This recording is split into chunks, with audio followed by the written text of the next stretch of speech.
Co-President Nigel Farage, Freedom and Democracy.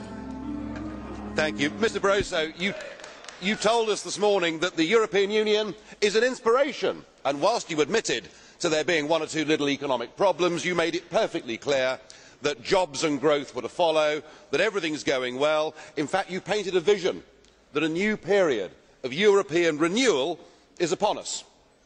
Now, as a former communist yourself, you probably remember the old Soviet leaders getting up to give their speeches and telling everybody that there was a record harvest or that tractor production figures were terribly good.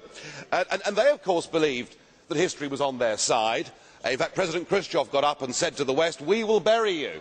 You know, so much did he believe in his own union. Well, now, of course, we look back at that and we laugh. And I think in our tomorrows, people will look back at you and they will say, how on earth did this unelected man get all of this power? And how did Europe's political class, sitting in this room, decide that the community method should replace national democracy? I think people will look back in astonishment that we have surrendered democracy. But what you want to do is to say, right, we have a European Union, and what we are going to have to do now is have more of it. So as an architect, and you are one of the key architects of the current failure, what we are going to do, even though everything to date has been wrong, we are going to do more of the same. Now, I thought that was a definition of madness. I can't believe that is a rational response to any situation in which you find yourself. And far from it being a State of the Union, I would argue that the Union is in a state. Because just look at the confusion. We have got you as the President of the European Commission, we have got a President of the European Parliament, we have got my old friend Herman Van Rompuy, who is the permanent President of the European Council, we have got the Poles, they are now presidents temporarily of the European Council, we have got presidents all round this room. Goodness me, even I am a president. I mean, I am not sure what the collective noun for presidents is. Perhaps an incompetence, I don't know. But certainly when you take away democratic accountability, it is clear nobody really is in charge. And it is developing as a union of intolerance. Anybody that stands up here and dares to give a political view that is different to the received wisdom is written off as mad, insane, violent, fascist. We have heard it for years from these people. And the intolerance is so deep that when we get referendums in France, the Netherlands and Ireland that reject your view, you see it as a political class as a problem to be overcome. So I am very worried about the whole root of this union. There is a new nationalism that is sweeping Europe.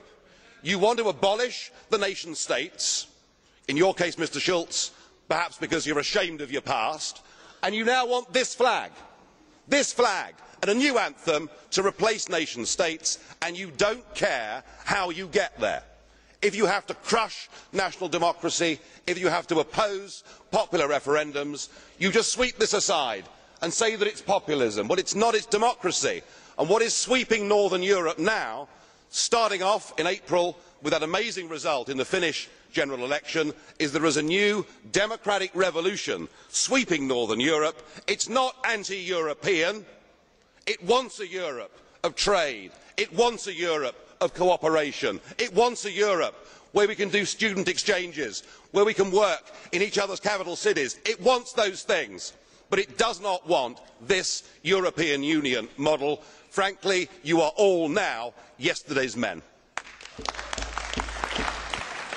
Thank you very much, Mr. President Farage. I have a big number of blue cards to you, but I will give you only one possibility to answer. Colleague Duff. Blue card question. One. President Farage, what, pray, is the answer, your answer, of Little Britain to the challenges of globalisation? Well, this point is often made, that a country like Britain is only 62 million people, and aren't we better off being part of a big European club so that we can have more of a voice on the world stage? Funny that, isn't it? Here's Britain, the world's 5th largest trading nation, who are now prohibited from going in to World Trade Organisation talks because all of that is done on our behalf by an unelected European Commissioner.